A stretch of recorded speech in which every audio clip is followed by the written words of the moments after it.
In this video, I'm going to be walking you step by step how to create coupon, or you can call it coupon or discounts, in your WooCommerce website. All right. So to do that, you come over to your dashboard. So I'm currently on my dashboard. You scroll to this option where we have marketing. So you can see coupons here. So click on coupons. And then you're going to be seeing this page. All right. So for this, I already have one coupon already. But how do you go ahead to create yours? So you can see this option that says create new coupon. So click on it.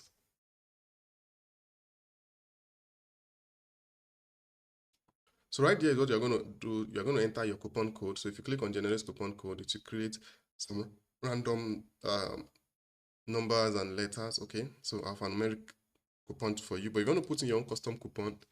So you can just put whatever you want to put in. Let me just say maybe this is so let me call this summer 2025. All right, so maybe that's the coupon code I want to use. So the description is optional, like you can see here. So now this is the important part where you're going to put in your coupon data.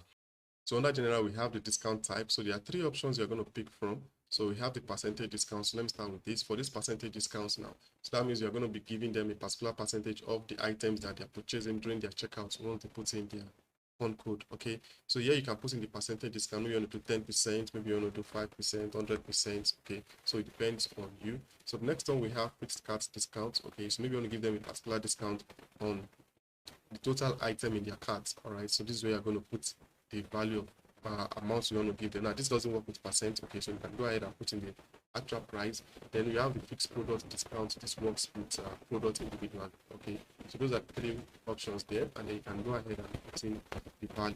All right, so if you want to allow for free shipping, you can see check this box if this coupon grants free shipping.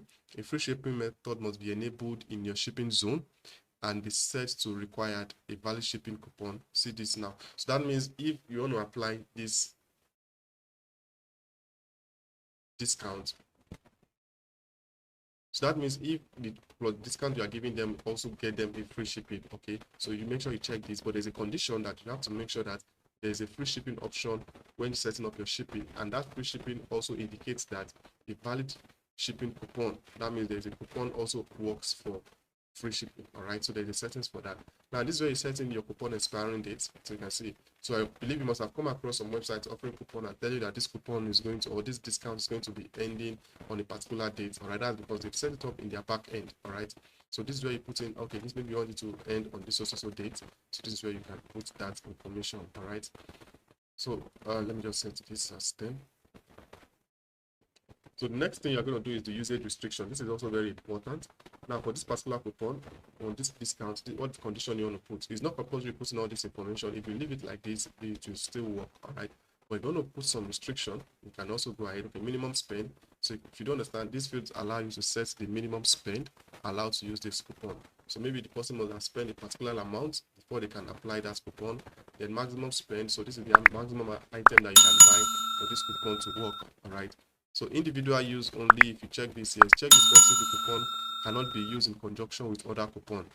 All right, so if you want to check it, that means maybe you have more than one coupon code on your platform. So if you want them to use just only one coupon at a time, so they cannot use multiple coupons, just make sure you have this thing checked. So exclude sales item.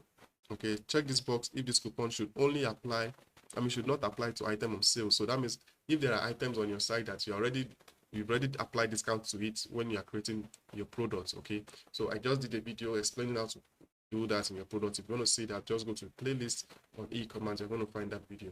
So if you're already giving discounts on a particular product when creating it, so you can check this option so that that coupon that you are just creating will not also apply to it. You can also do that. Okay, so for product, if you want to select a particular product that's you can see it here. So the product that the coupon will be applied to, so you can do that here. If you want to exclude a particular product, you can do that. Also for categories, you can do allowed emails. Okay, so this is it here. If you don't understand anything, just click here.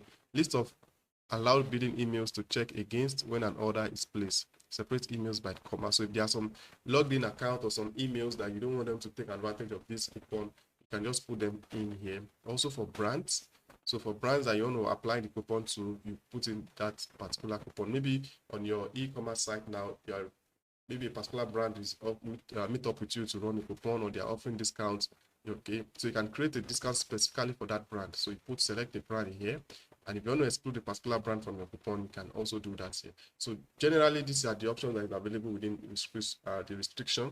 But if you don't want to offer any restriction, you can just leave it the way it is. The coupon will still work.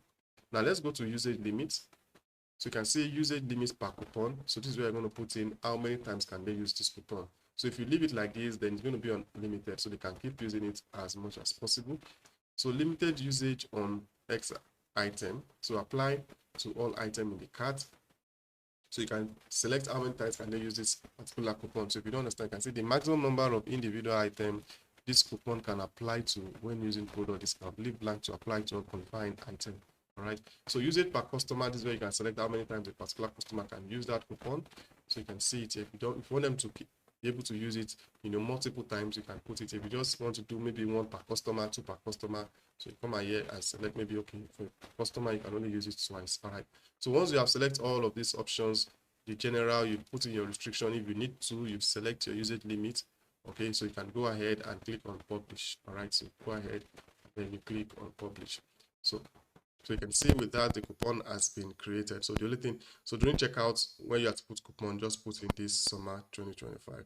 So with that, guys, I hope you find value in this. If you do, please give the video a thumbs up. If you are new to this channel or you are yet to subscribe, please go ahead and click on that subscribe button to subscribe. And if you want to see more video that has to do with e-commerce, or how to create e-commerce website and some other helpful video as long as e-commerce is concerned, do make sure you check out the playlist under e-commerce. All right. So thank you very much, guys. My name is Prosper, and I'll see you all in another video. Bye for now.